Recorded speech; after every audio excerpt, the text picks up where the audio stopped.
Friends welcome to channel ப்ரோட்டாவும் சல்னாவும். So இன்னைக்கு வீடியோவில் என்ன பார்க்க போகிறோம் அப்படின்னு கேட்டிங்கன்னா 90s பிக்கப் ஆர்டிஸ்ட் யூஸ் பண்ண ஸோ மேனிபுலேட்டிவ் டாக்டிக்ஸில் பார்ட் 5 தான் பார்க்க போகிறோம். ஸோ பார்ட் 4 வரைக்கும் நீங்கள் பார்க்கல அப்படின்னு டிஸ்கிரிப்ஷனில் லிங்க் கொடுக்குறேன். ஸோ இந்த வீடியோ முடிச்சதுக்கப்புறம் போய் பார்த்துக்கோங்க. ஸோ இன்னைக்கு டாபிக் என்ன அப்படின்னு கேட்டிங்கன்னா கில்ட் ட்ரிப்பிங். கில்ட் ட்ரிப்பிங்னா என்ன அப்படின்னு கேட்டிங்கன்னா மேனிபுலேட்டர் தான் மைண்டில் இருக்கிற விஷயத்தை விக்டம் பண்ணணும் அப்படின்றதுக்காக கில்ட்டை ஒரு டூலாக யூஸ் பண்ணி விக்டமை தான் நினச்சதை வந்து பண்ண வைப்பாங்க. ஸோ இதை வந்து அவங்க நிறைய வழியில் பண்ணுவாங்க. சப்டிலாக கில்ட் பண்ணுவாங்க, ரொம்ப அதிகமாக கில்ட் பண்ணுவாங்க. But end of the day manipulator நினச்சது வந்து நடந்திருக்கும். ஸோ என்னென்ன வழியெல்லாம் கில்ட் பண்ணுவாங்க, ஸோ அதெல்லாம் எப்படிலாம் யூஸ் பண்ணுவாங்க அப்படின்னு சொல்லிட்டு ஒரு 5 எக்ஸாம்பிள்ஸோட சொல்கிறேன். உங்களுக்கு ரொம்பவே கிளியராக புரியும். ஸோ உங்ககிட்ட யாராச்சும் இந்த ட்ரிக்கை யூஸ் பண்ணால் நீங்கள் கொஞ்சம் அவேராக இருந்துக்கோங்க. அதுக்கு தான் இந்த வீடியோ. ஃபர்ஸ்ட் ஒன்று என்ன அப்படின்னு கேட்டிங்கன்னா எமோஷனல் பிளாக்மெயில். மேனிபுலேட்டர் நினச்சதை விக்டம் பண்ணல அப்படின்னா விக்டம் வந்து மேனிபுலேட்டர் வந்து பனிஷ் பண்ணுவாங்க. அது எப்படி அப்படின்னா அவங்கள்ட்ட காட்டுற லவ்வை வந்து கொஞ்சம் கம்மி பண்ணுவாங்க. சம்டைம்ஸ் வந்து பேசாமல் கூட போவாங்க. ஸோ இப்படி பேசாமல் போகும்போது லவ் வந்து கம்மியாக காட்டும் போது விக்டமோட மைண்டில் என்ன தோணும் அப்படின்னா ஒருவேளை ஏன் நம்ம சரியாக பேச மாட்டாங்க, ஸோ நம்ம தான் ஏதோ தப்பு பண்ணிட்டோமோ, நெக்ஸ்ட் டைம் அவங்க சொல்கிறத நம்ம பண்ணிடணும் அப்படின்ற ஒரு தாட்டுக்குள்ள ஆட்டோமேட்டிக்காக விக்டம் போக ஆரம்பிச்சிருவாங்க. தென் இன்னும் நிறைய வேர்ட்ஸ்லாம் யூஸ் பண்ணி வந்து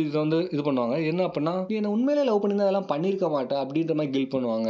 அதுக்கப்புறம் நம்ம ரிலேஷன்ஷிப் பற்றி நான் தான் அதிகமாக கேர் பண்ணுறேன், நீ கேரே பண்ண மாட்டேன் அப்படின்னு சொல்லிட்டு விக்டம் பார்த்து சொல்லுவாங்க. இதெல்லாம் கேட்கும்போது விக்டம் வந்து ஏதோ ஒரு பெரிய தப்பு பண்ணிட்ட மாதிரி ஒரு ஃபீல் வந்து கிரியேட் பண்ணிடுவாங்க. அதனாலே விக்டம் வந்துட்டு மேனிபுலேட்டருக்கு பிடிச்ச எல்லாத்தையுமே பண்ணணும் அப்படின்ற ஒரு ஸ்டேட்டுக்கு வந்து ஃபோர்ஸ்ஃபுல்லாக தள்ளப்பட்டுருவாங்க. செகண்ட் ஒன்று என்ன அப்படின்னு கேட்டிங்கன்னா playing the victim card. So அது என்ன அப்படின்னா மேனிபுலேட்டர் வந்து ஏதாச்சும் ஒரு சின்னதாக லைட்டாக அஃபெக்ட் ஆகிட்டா விக்டம் மேலே எக்ஸ்ட்ரீம் வந்து ஒரு பிளேமை போட்டுருவாங்க. ஃபார் எக்ஸாம்பிள், நீ இப்படி பண்ணுவேன்னு நான் கொஞ்சம் கூட எதிர்பார்க்கவே இல்லை, உங்ககிட்ட நான் எதிர்பார்க்கவே இல்லை அப்படின்ற மாதிரி ரொம்ப டிசப்பாயிண்ட் ஆன மாதிரி பேசுவாங்க. தென் அதுக்கப்புறம் நீயும் லாஸ்ட்டில் மற்றவங்க மாதிரி முதுகில் குத்திட்டே இந்த மாதிரி வேர்ட்ஸ்லாம் யூஸ் பண்ணுவாங்க. இதெல்லாம் யூஸ் பண்ணும்போது நம்ம பெரிய தப்பு பண்ணிட்டோமோ அப்படின்னு வந்து விக்டம் மனசுக்குள்ள வந்து தோண ஆரம்பிச்சிடும். பட் ஆனால் இவங்க யூஸ் பண்ணுற வேர்ட்ஸ் அவ்வளோ பவர்ஃபுல்லாக இருக்கும். விக்டமோட மைண்டில் வந்து எக்ஸ்ட்ரீம் ஒரு இதை வந்து கிரியேட் பண்ணும். ஸோ அதையே அவங்க அட்வான்டேஜுக்கு வந்து மேனிபுலேட்டர் வந்து யூஸ் பண்ணிப்பாங்க. தேர்ட் ஒன் என்ன அப்படின்னு கேட்டிங்கன்னா மேனிபுலேட்டிவ் பிட்டி. ஸோ வந்து இந்த ஸ்டேட்டில் வந்துட்டு விக்டம் வந்து தன்னை ஒரு ஹெல்ப்லெஸ் ஸ்டேட்டில் இருக்கிற மாதிரியும் ஸோ தன்னை காப்பாற்றுக்கு யாருமே வரமாட்டாங்களா அப்படின்ற ஒரு ஸ்டேட்டில் இருக்க மாதிரி வந்து போர்ட்ரே பண்ணுவாங்க விக்டம் கிட்ட. ஸோ எப்படி அப்படின்னு கேட்டிங்கன்னா ஃபார் எக்ஸாம்பிள் மோஸ்ட்லி இந்த இது எங்கே நடக்கும் அப்படின்னா பிரேக்கப் நடக்கலாம். ஸோ அப்போ வந்துட்டு அவங்க வந்து விக்டம் வந்து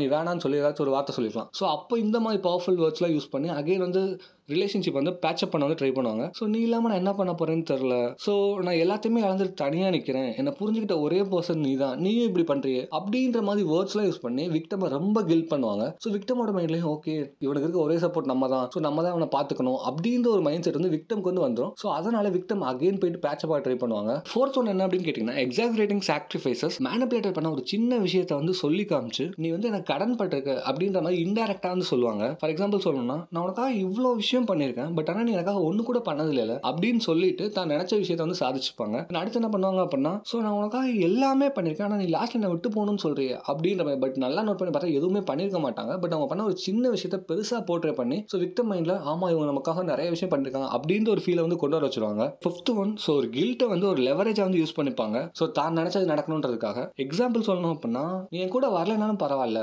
எனக்கு கொஞ்சம் கஷ்டமாக இருக்கும், பரவாயில்ல நானே பார்த்துக்கிறேன் அப்படின்ற மாதிரி ஒரு மாதிரி சோகமாக பேசுவாங்க. தென் வேற என்ன பண்ணுவாங்க அப்படின்னா சரி விடு இதெல்லாம் நானே பார்த்துக்கிறேன், நீ தான் ஹெல்ப் பண்ண மாட்டேன்னு சொல்லிட்டேல. ஸோ இந்த மாதிரி இன்டெரக்டாக குத்தி காட்டி ஒரு கில்ட்டை வந்து கிரியேட் பண்ணி ஸோ ஆட்டோமேட்டிக்காக சரி பரவாயில்ல நான் வந்து ஹெல்ப் பண்ணுறேன்னு விக்டமை தானாகவே சொல்ல வச்சிருவாங்க. ஸோ இந்த கான்செப்ட் தான் கில்ட் ட்ரிப்பிங் அப்படின்னு சொல்லுவோம். இவ்வளோ தான் ஃப்ரெண்ட்ஸ் கில்ட் ட்ரிப்பிங். ஸோ இந்த சீரிஸை நான் கண்டினியூ பண்ணணும் அப்படின்னு நினச்சிங்கன்னா பார்ட் 6 கமெண்ட் பண்ணுங்க. ஸோ நான் வந்து கண்டினியூஸாக அந்த சீரிஸ் வந்து கொண்டு போகிறேன். ஸோ அட் சேம் டைம் வந்து நீங்கள் வந்து சைக்காலஜி வந்து இன்னும் எக்ஸ்ட்ரீமாக லேர்ன் பண்ணணும், ஸோ நான் நினச்ச பண்ண என்ன வந்து லவ் பண்ண வைக்கணும் அப்படின்ற மாதிரி உங்களுக்கு தாட் இருந்துச்சு அப்படின்னா நான் ஸ்பெசிஃபிக்காக கோர்ஸே ரைட் பண்ணியிருக்கேன். ஸோ 18 கேர்ள்ஃப்ரெண்ட்ஸ்னு சொல்லிட்டு அதோட டிஸ்கிரிப்ஷனில் வந்து அதோட லிங்க் கொடுக்குறேன். ஸோ உங்களுக்கு பிடிச்சிருந்தா அந்த வீடியோ போய் பாருங்கள். உங்களுக்கு பிடிச்சிருந்தா கண்டிப்பாக ட்ரை பண்ணுங்கள். Okay friends, next video meet பண்ணலாம். See you, tata, by.